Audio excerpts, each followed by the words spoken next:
Last time we stopped at the 8 causes and conditions for obtaining wisdom. Today, we are going to dive into a discourse on right view. This is a pretty long one, probably will take us around 1 week to finish the sutta.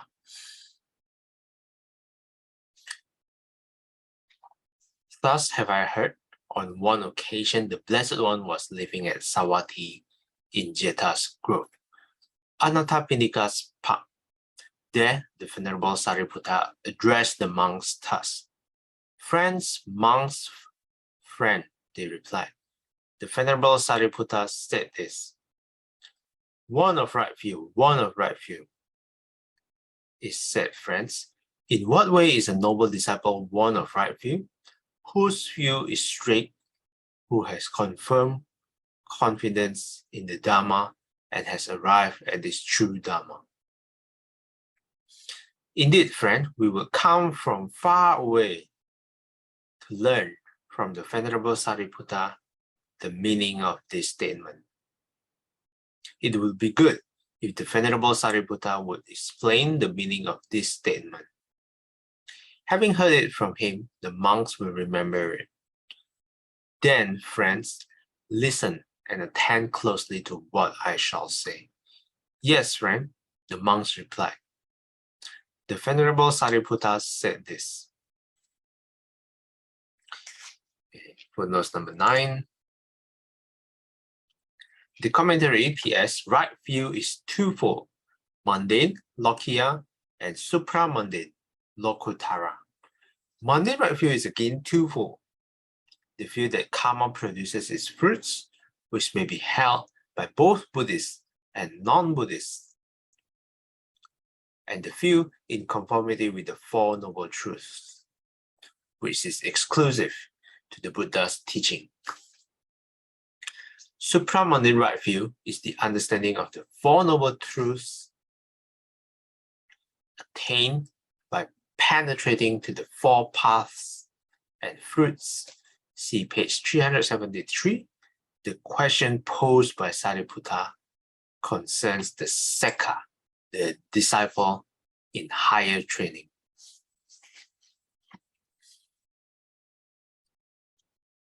So this sets the background for this sutta. It's not expounded by the Buddha, but expounded by Venerable Sariputta.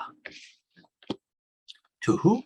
To the monk, to a group of monks. Sister Chai Kwan, would you like to continue? The wholesome and the unwholesome.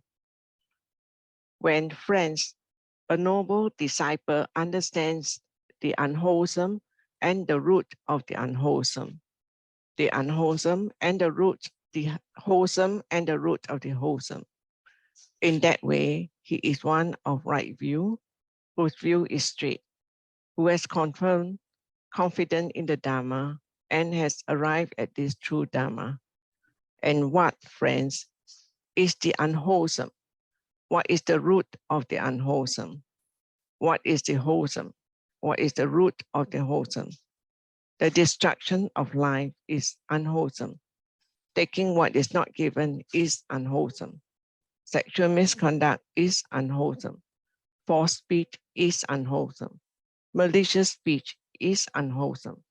Harsh speech is unwholesome. Idle chatter is unwholesome. Covetousness is unwholesome. Ill will is unwholesome. Wrong will is unwholesome. This is called the unwholesome. And what is the root of the unwholesome? Greed is a root of the unwholesome. Hatred is a root of the unwholesome. Delusion is a root of the unwholesome. This is called the root of the unwholesome. Thank you. Thanks, Sister Chai Kwan.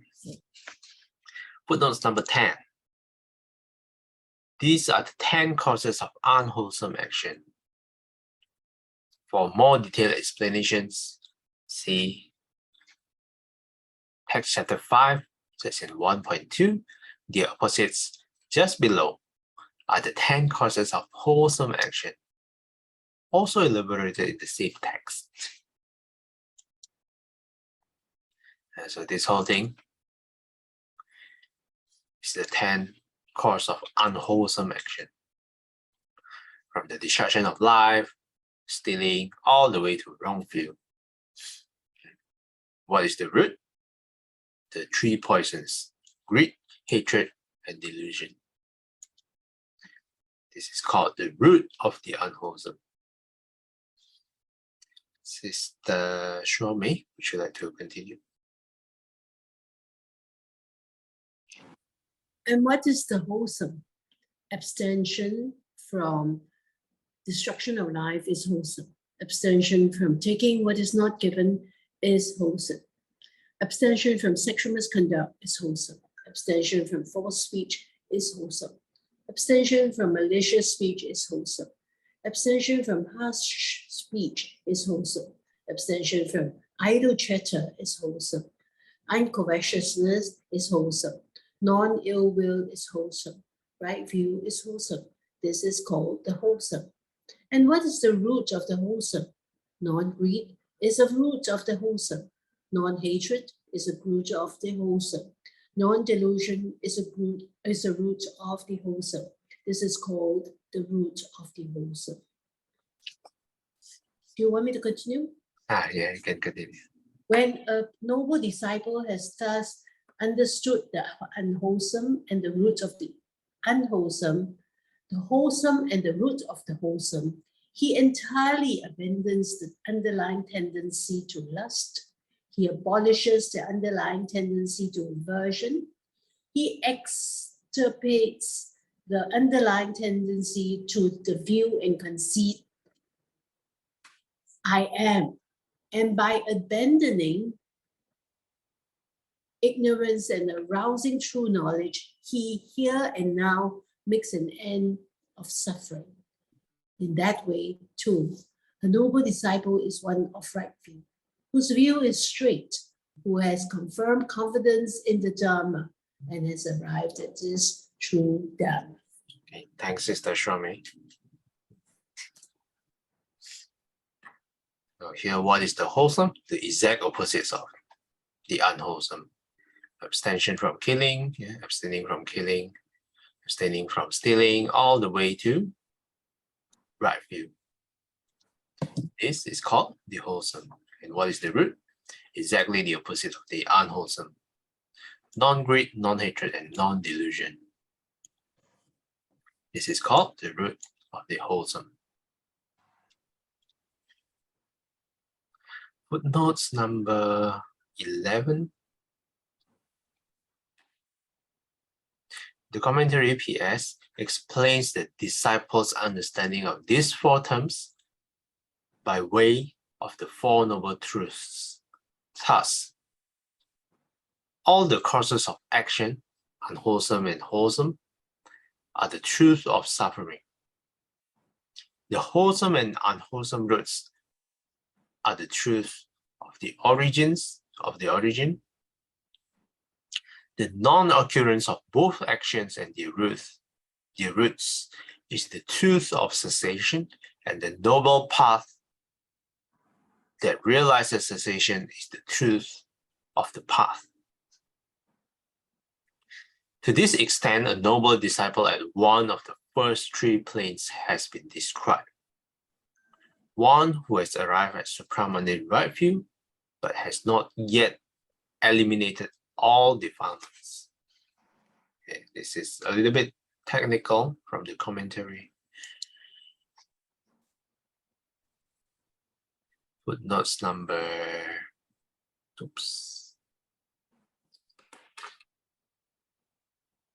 12. Okay, another long footnotes. PS again says the passage from he entirely abandons the underlying tendency to lust until he makes an end of suffering shows the work accomplished by the paths of the non-returner and the arahantship. The path of the non-returner eliminates the underlying tendencies to sensual lust and aversion The path of arahantship removes the underlying tendency to the feel and conceit I am. Pierre says the expression underlying tendency to the feel and conceit I am, asmiti diti mana nusaya, should be interpreted to mean the underlying tendency to conceit that is similar to a feel, because like the feel of self, it occurs grasping the notion I am.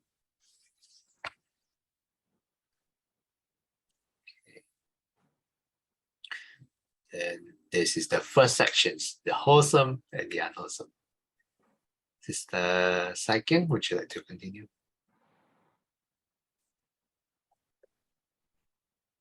Nutriment. Nutriment. Saying, good friend, the monks delighted and rejoiced in the Venerable Sariputta's words. Then they asked him a further question. But friend, might there be another way in which a noble disciple is one of right view and has arrived at this true Dharma? There might be, friends. When friends, a noble disciple understands nutriment, the origin of nutriment, the cessation of nutriment, and the way leading to the cessation of nutriment. In that way, he is one of right view and has arrived at this true Dharma. Okay. And what is nutriment? What is the origin of nutriment? What is the cessation of nutriment? And what is the way leading to the cessation of nutriment? There are 4 kinds of nutriment for the sustenance of beings that already have come to be and for the support of those about to come to be. What 4? They are physical food as nutriment, gross or subtle, contact as the second, mental volition as the third, and consciousness as the fourth. With the arising of craving, there is the arising of nutriment. With the cessation of craving, there is the cessation of nutriment. The way leading to the cessation of nutriment is just this Noble Eightfold Path. That is, right view, right intention, right speech, right action, right livelihood, right effort, right mindfulness, and right concentration. Thank you. Okay, thanks, Sister Saiken. The second section of right view is called nutriments.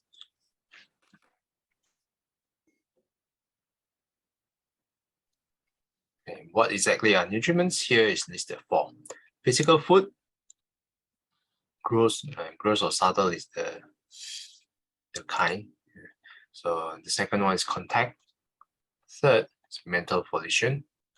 And the fourth is consciousness. Footnote number 13.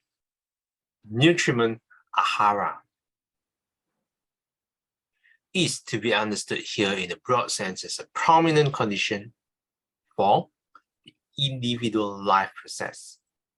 Physical food is an important condition for the physical body.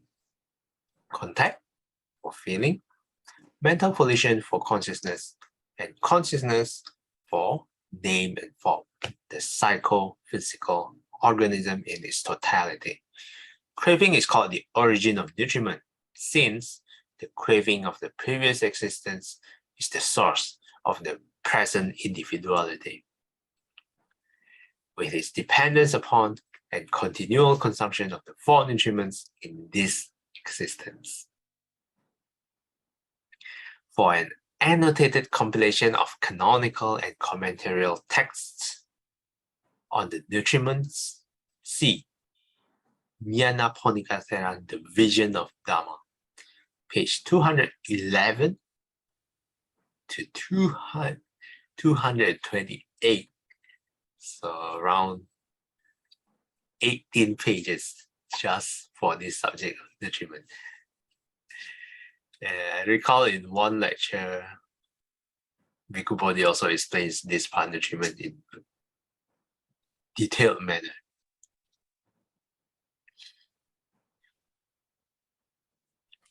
And the way leading to the cessation of these nutriments is just this noble eightfold path, from right view all the way to right concentration. Okay, Sister IQ, would you like to continue? When a noble disciple has thus understood nutriment, the origin of nutriment, the cessation of nutriment, and the way leading to the cessation of nutriment, he entirely abandons the underlying tendency to lust. So he, here and now, makes an end of suffering. In that way, too, a noble disciple is one of right view, whose view is straight, who has confirmed confidence in the Dharma, and has arrived at this true Dharma. The Four Noble Truths, saying, "Good, friends," the monks delighted and rejoiced in the Venerable Sariputra's words. Then they asked him a further question. "But, friend, might there be another way in which a noble disciple is one of right view and has arrived at this true Dharma?" "There might be, friends. When, friends, a noble disciple understands suffering, the origin of suffering, the cessation of suffering, and the way leading to the cessation of suffering. In that way, he is one of right view and has arrived at this true Dharma." Okay. Thanks, Sister Akim. After the section of nutriment, of course, we have to explore the Four Noble Truths in right view. What exactly is the Four Noble Truths? Back again to suffering, like the origin of suffering, cessation of suffering, and the way leading to the cessation of suffering. Okay, and the next sections will be elaborated further. Sister Singhui, would you like to continue? And what is suffering? What is the origin of suffering? What is the cessation of suffering? What is the way leading to the cessation of suffering? Birth is suffering. Aging is suffering. Illness is suffering. Death is suffering. Sorrow, lamentation, pain, dejection, and despair are suffering. Not to get what one wants is suffering. In brief, the five aggregates subject to clinging are suffering. This is called suffering. And what is the origin of suffering? It is this craving that leads to renewed existence, accompanied by delight and lust. Seeking delight here and there, that is, craving for sensual pleasures, craving for existence, craving for extermination. This is called the origin of suffering. And what is the cessation of suffering? It is the remainderless fading away and cessation of the same craving, the giving up and relinquishing of it, freedom from it, non-attachment. And what is the way leading to the cessation of suffering? It is just this noble eightfold path, that is right view, all the way to right concentration. This is called the way leading to the cessation of suffering. Okay, thanks, Sister Singhui. Starting from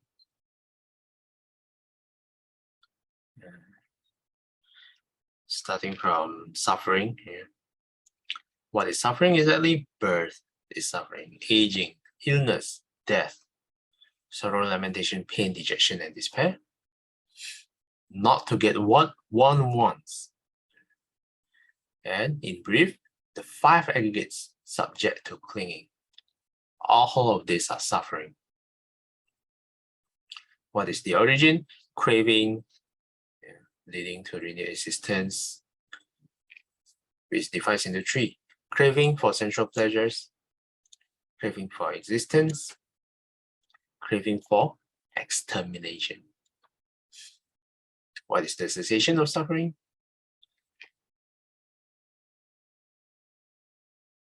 The giving up and relinquishing of that same craving on the second noble truth, the origin of suffering, freedom from it, non-attachment to craving.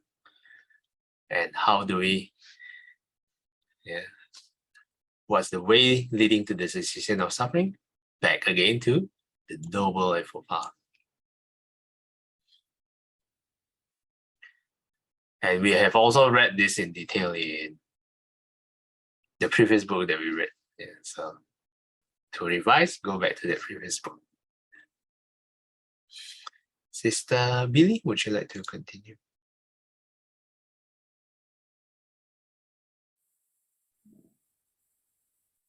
When a noble disciple has thus understood suffering, the origin of suffering, the cessation of suffering, and the way leading to the cessation of suffering, he here and now makes an end of suffering. In that way, too, a noble disciple is one of right view and has arrived at the true Dharma. Shall I carry on? Yes. Okay. Aging and death, saying, "Good friend," the monks delighted and rejoiced in the Venerable Sariputta's words. Then they asked him a further question. "But friend, might there be another way in which a noble disciple is one of right view and has arrived at this true Dharma?" "There might be, friends. When, friends, a noble disciple understands aging and death, the origin of aging and death, the cessation of aging and death, and the way leading to the cessation of aging and death. In that way, he is one of right view and has arrived at this true Dharma." And what is aging and death? What is the origin of aging and death? What is the cessation of aging and death? What is the way leading to the cessation of aging and death? The aging of beings in the various orders of beings, their old age, brokenness of teeth, grayness of hair, wrinkling of skin, decline of life, weaknesses of faculties. This is called aging. The passing of beings out of the various orders of beings, their passing away, breakup, disappearance, dying, completion of time, the breakup of the aggregates, laying down of the body. This is called death. So, this aging and this death are what is called aging and death. With the arising of birth, there is the arising of aging and death. With the cessation of birth, there is cessation of aging and death.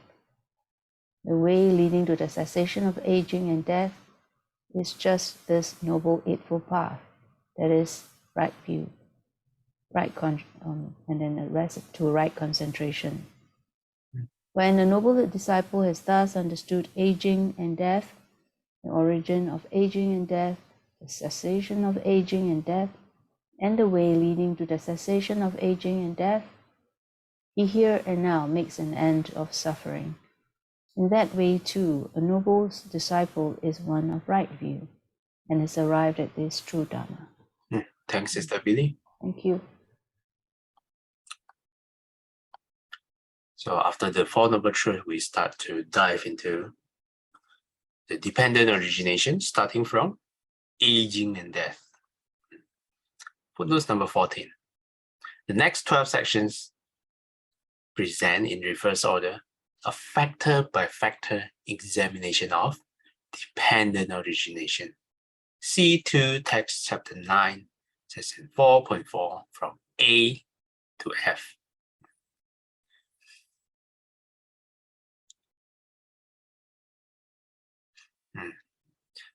Here the Buddha explains what exactly is aging and death. The Buddha is very descriptive in the various order of beings, old age, brokenness of teeth, grayness of hair.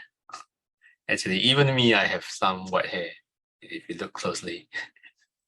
Even I have to experience aging at this age. Wrinkling of skin, decline of life, weakness of faculties. This one, I think, feel like my eyesight also is getting blurry. I need to visit the optometrist. This is called aging. Some of you might have experienced some of this, some of you to a greater extent. And what exactly is death? The passing being of the various order of beings, the passing away, breakup, disappearance, dying, completion of time, breakup of the aggregates, laying down the body. This is called death. And with the arising of birth, there's the arising of aging and death. And this is the cause. And with the cessation of birth and then cessation of death is arises. And how do we lead to the cessation of aging and death? Back again to the Noble Eightfold Path, from right view all the way to right concentration. Okay, with that, I'm going to stop here at the first factor of dependent origination. Next time, we will continue with birth. Any comments or questions?